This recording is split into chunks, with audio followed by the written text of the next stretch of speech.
நாயகன் படத்திற்கு பிறகு கமல்ஹாசன் மற்றும் மணிரத்னம் இத்தனை ஆண்டுகள் ஏன் சேரவில்லை என்றும் இப்போது ஏன் சேர்ந்தார்கள் என்பதும் இந்த படத்தை பார்த்த ரசிகர்களுக்கு கண்டிப்பாக புரிய வாய்ப்பு இல்லை.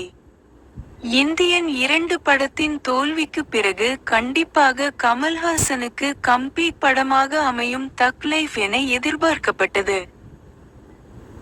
ஆனால் ரசிகர்களின் எதிர்பார்ப்பை படம் எந்தளவுக்கு பூர்த்தி செய்தது என்கிற கேள்விக்கு பதிலை இந்த விமர்சனத்தில் பார்க்கலாம் வாங்க. கமல்ஹாசன், மணிரத்னம், சிம்பு, ஏ.ஆர்.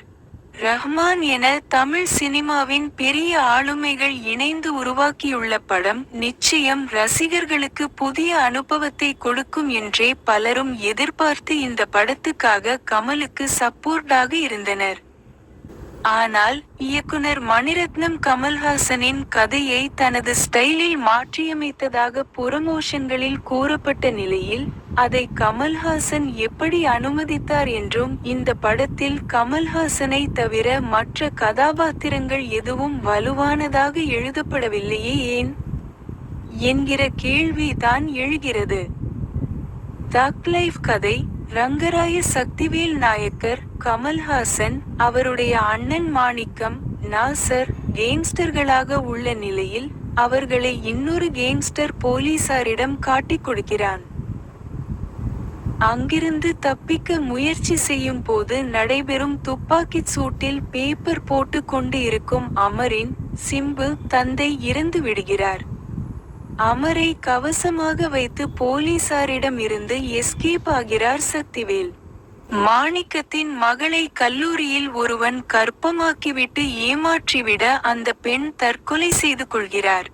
அதற்கு பழிவாங்க பெரிய இடத்து பையன் என தெரிந்தும் அவனை போட்டு தள்ளிவிட்டு சக்திவேல் ஜெயிலுக்கு போகிறார். சக்திவேலுக்கு மனைவியாக ஜீவா கதாபாத்திரத்தில் அபிராமியும் சின்ன வீடாக இந்திராணி த்ரிஷாவையும் காட்டுகின்றனர். உன்னோட அப்பாவை கொன்றதே சக்திவேல் தான் என மாணிக்கம் அமரை ட்விஸ்ட் பண்ணிவிட அதன் பின்னர் சக்திவேலை பிளான் செய்து இமயமலைக்கு செல்லும் ட்ரிப்பில் சிம்பு சாகடிக்கிறார். ஆனால் திக்கிறார். ஆனால் அதிலிருந்து தப்பிக்கும் கமல்ஹாசன் அனைவரையும் எப்படி பழிவாங்குகிறார் என்பதும் அமரின் தங்கையை தேடி கண்டுபிடித்தாரா இல்லையா என்பதும் தான் இந்த படத்தின் கதை.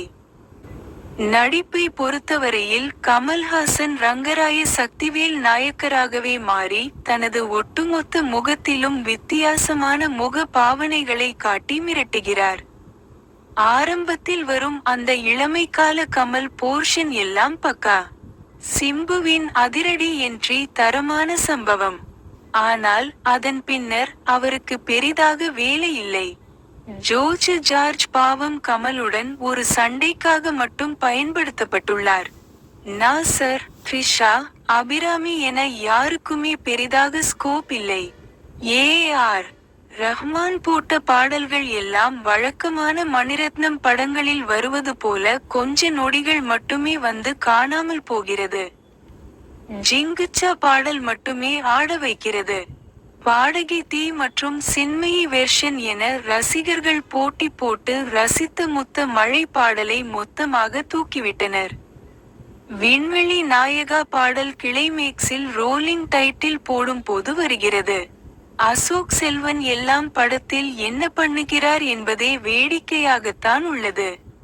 பிளஸ் இரண்டாம் பாதியை ஒப்பிடும் போது முதல் பாதி ஓகே ரகமாகவே உள்ளது.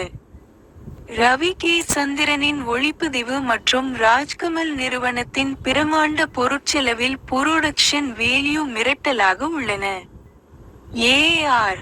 ரஹ்மானின் பாடல்கள் கை கொடுத்த அளவுக்கு பின்னணி இசை பெரிதாக கை கொடுக்கவில்லை என்பது வருத்தம்தான். கமல்ஹாசன் மொத்த படத்தையும் தனது தோளில் சுமந்து கொண்டு கடைசி வரை காப்பாற்ற போராடியுள்ளார். கமல்ஹாசன் இல்லாத இடங்களில் சிம்புவின் நடிப்பு படத்திற்கு பெரிய பலமாக உள்ளது.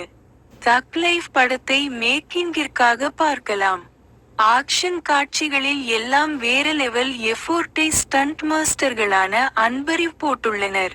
கமல்ஹாசன் மற்றும் சிம்பு சண்டையிட்டும் அந்த கிளைமேக்ஸ் சண்டை அல்டிமேட்.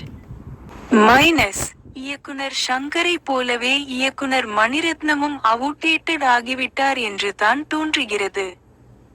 இந்தியன் 2 படத்தை தொடர்ந்து இந்த படமும் கமல்ஹாசனுக்கு பிளாக்பஸ்டர் படமாக மாறாது என்றே தெரிகிறது. கடந்த சில மாதங்களாக கமல்ஹாசன் பண்ண புரமோஷன் எல்லாம் ஏன் என்றும் நாயகன் படத்தையே மறக்கச் செய்துவிடும். தக் லைஃப் என்று சொன்ன பில்டப் எல்லாம் படத்தை பார்க்கும் போது ரசிகர்களை நிச்சயம் கடுப்பாக்கிவிடும்.